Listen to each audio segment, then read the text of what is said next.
Ladies and gentlemen, welcome back to the channel, and today a pretty massive update just went live here on Black Ops 4.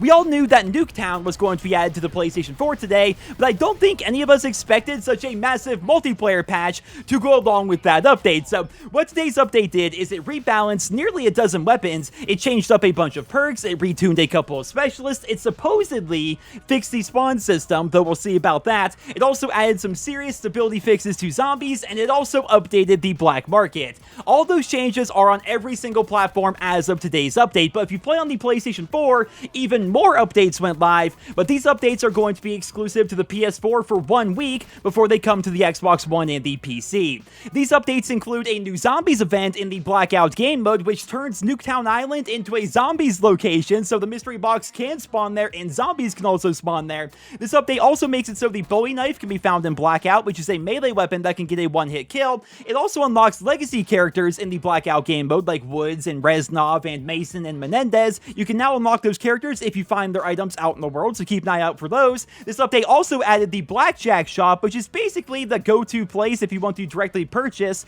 different skins and cosmetics. And of course, this update also added Nuketown to the Black Ops 4 multiplayer. So once again, those changes are exclusive to the PS4, but all the balance changes and things like that, those are currently live on every single platform. Here in this video, I am going to cover all of those changes that were made with today's update, starting things off here with the black market. So a highly requested feature was added. We now have a daily tier skip that is available. This means the first win you get in multiplayer or the first merit that you get in Blackout will allow you to unlock an entire tier of the battle pass. Unfortunately, it doesn't seem like the battle pass progression has been altered in any way, which means it still takes about an hour, give or take, of playtime to unlock each tier, but with this new skip, you basically get to skip one of those hours each and every day. So it's not the perfect solution by any stretch of the imagination, but it's definitely better than what we had before, so I'm pretty happy about that. And like I mentioned, on the PS4, Blackjack's shop is now available, so let's go ahead and cover that next. This is basically going to be like the Fortnite shop or the shops that you find in other games, right? You can purchase new skins, emotes, cosmetics, and stuff like that for COD points,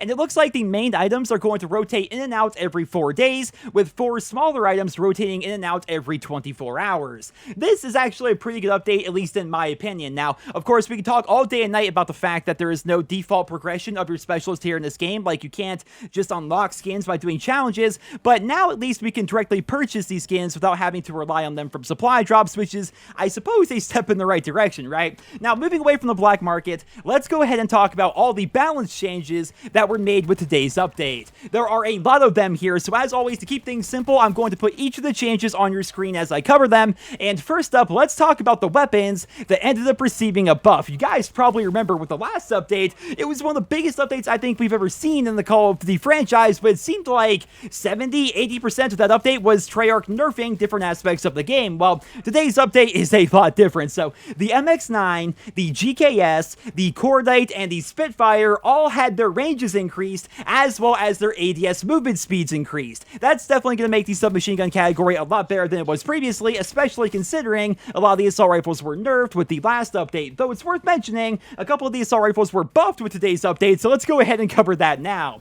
The KN-57 now has reduced idle sway, as well as an increased 4-shot kill range, and the Rampart 17 also has reduced idle sway, an increased 4-shot kill range, and reduced recoil. So while the assault rifles are really good here in this game, I think we can all agree that the KN-57 was really underperforming compared to some of the other ones, and the Rampart 17, I'm not really sure that needed to be buffed, considering it has high caliber 2, which makes it an absolute monster, but regardless, the Rampart 17 is now going to be a lot more competitive than it was previously. Moving along, the Swordfish now has reduced delay between bursts, reduced idle sway, and the Operator mod now implements the standard burst delay, whatever that means. I personally haven't used the Swordfish a whole lot here in this game, let alone the Operator mod, but apparently it now has a standard burst delay. Moving along here, the Outlaw, they buffed this thing like crazy, now has an increased fire rate, reduced idle sway, delay, increased aim down sight speed, they've updated its rechamber animation, and they also increased its damage by 10, so they're really trying to make the Outlaw better.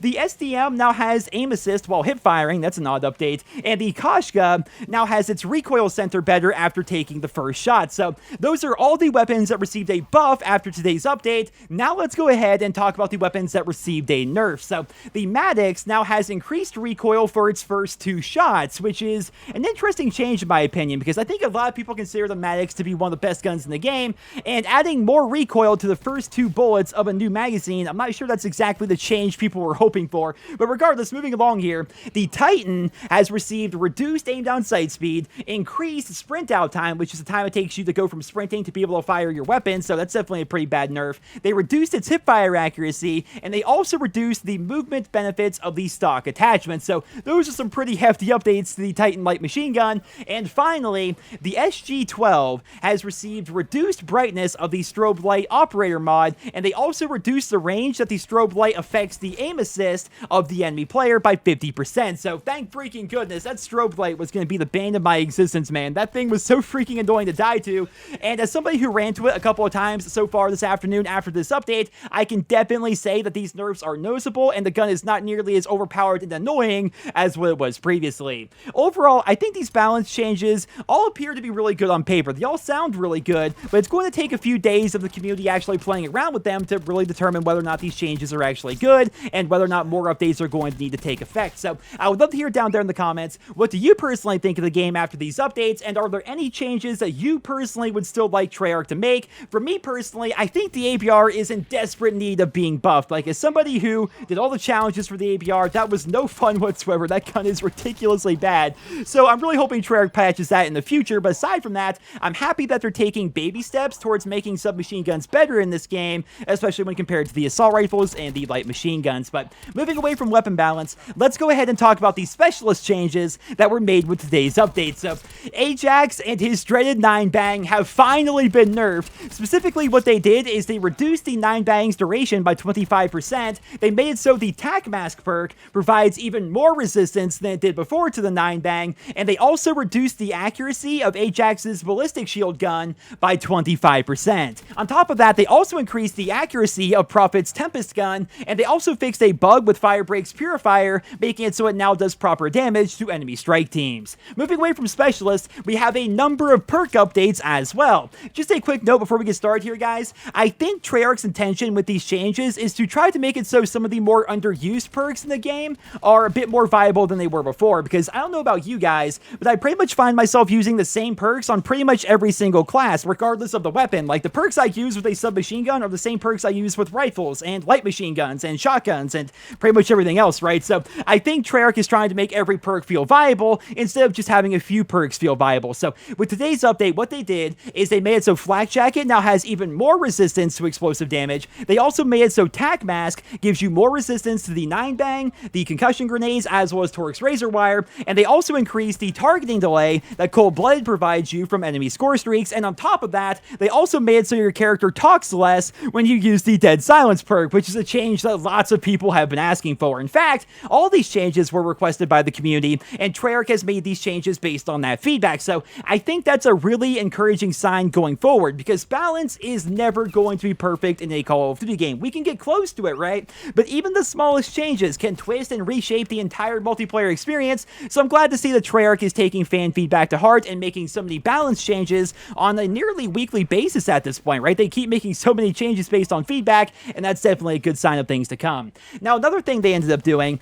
and this one's actually a lot more difficult to judge and properly test, but Treyarch claims they have updated the spawn system on various multiplayer maps and in various multiplayer game modes. Specifically, they mentioned the maps Arsenal, Summit, Seaside, Gridlock, and Payload, and they mentioned the game modes Domination, Hardpoint, Team Deathmatch, Free-for-all, and Control. So let me know down there in the comments, do the spawns feel better on those maps and in those game modes after today's update? Again, it's super hard to track this kind of thing, but we all know that the spawn system in Black Ops 4 here has been really hit or miss throughout the first month of the Black Ops 4 lifecycle. So leave your thoughts and feedback on that down there in the comments. And like I mentioned earlier, a new event has started in Blackout, so let's go ahead and cover that next. What this update did is it made it so zombies can now spawn on Nuketown Island. The mystery box location is right behind the big Nuketown sign, and and the Bowie knife can now be a weapon that is looted in the Blackout game mode. What the Bowie knife does is it makes it so you can get a one-hit melee kill on enemy players, but even then, it's still going to be pretty hard to use outside of the early game, right? Because how often are you in melee range of enemy players? But regardless, it's cool that a new weapon has been added to Blackout. It's also worth mentioning that, like all zombies locations, Nuketown is not guaranteed to have zombies right away. The mystery box moves around after it is looted, so sometimes you may have to wait for these zombies to actually start appearing on the island. This update also makes it so the required items to unlock Woods, Menendez, Reznov, and Mason can drop out in the world, so be sure to keep an eye out for those items if you play on the PlayStation 4. Once again, this Blackout update is not coming to the Xbox and the PC until November 20th. Now, like I mentioned towards the beginning of the video, this update also added a bunch of stability fixes to the Zombies game mode, and we often hear that, right? Oh, we've added some stability to the game mode. Well, this time around, they really meant it. So here are going to be all the changes that they made to Zombies with today's update, and hopefully this is going to result in people not crashing anymore. Hopefully it's going to result in Easter eggs actually working. Hopefully, just in general, Zombies is going to work, because as you guys know, it has not been working very well over the course of the first month of the Black Ops 4 life cycle. But last but not least here, guys, we have the Nuketown multiplayer map. I've got to tell you guys, this is by far the best looking Nuketown I think that has ever been released, but I also think it might be the worst playing Nuketown as well, and part of me doesn't want to say that because it's so early and the map just came out, but I honestly did not have any fun playing on this map earlier today, even though I was getting a lot of kills and getting a lot of experience and doing challenges and things like that. I think the reason why I wasn't having a lot of fun on Nuketown is because a lot of people's worries actually came true, in that Nuketown just really doesn't play that well here in Black Ops 4. With each player having 150 health, sometimes more than that, depending on how many crashes are on the other team, and there being 6 people on each team with spawns that flip all the time and specialist weapons and specialist gear, this is by far the most chaotic and hectic Nuketown experience that we have ever seen. Now, for some people, that's going to be perfect, and don't get me wrong, I'm not saying the map is absolutely terrible or anything like that. Some people are going to love that, right? Some people really love small maps here in the Call of Duty franchise. Just look at Shipment last year with Call of Duty World War II. I'm willing to bet that a good percentage of the player base, as well as people watching this video, only played on that one map from the day that Shipment came out to the day that Black Ops 4 officially released, right? And I imagine the same thing is going to be true of Nuketown here, but for me personally, I really did not find this map to be all that fun, because you're always taking damage from all sorts of directions. It's so chaotic, it's so hectic. You guys know I always keep it 100% honest with you guys, and even though I've loved Nuketown in the past, and even though I've had high expectations for this map going into it, I'm not sure I really like how it plays here in Black Ops 4. I've actually seen a lot of suggestions coming in from fans saying that specialists should be disabled on this map. Other people are saying that maybe they should drop the player count from 6v6 to 5v5, or maybe even 4v4. These are all great solutions, though I honestly don't see Treyarch really making any changes. It's going to come down to personal preference, right? I feel like people are either going to love this map or hate this map, and neither side is going to be necessarily right. So it all comes down to personal preference, and I would love to hear what you guys think of Nuketown, as well as today's update down there in the comment section below. But keep in mind, one final thing here, guys. We don't know what Easter eggs are actually going to be tied to the Nuketown map itself. So a negative side effect of today's update, which really doesn't make any sense, is the DLC section in custom games has been removed. So we can't actually play Nuketown in private matches or in local play, which means we have no idea if there is an Easter egg with the sign. We don't know if there's going to be a special event for shooting off the heads of the mannequins or the arms of all the mannequins. We have no idea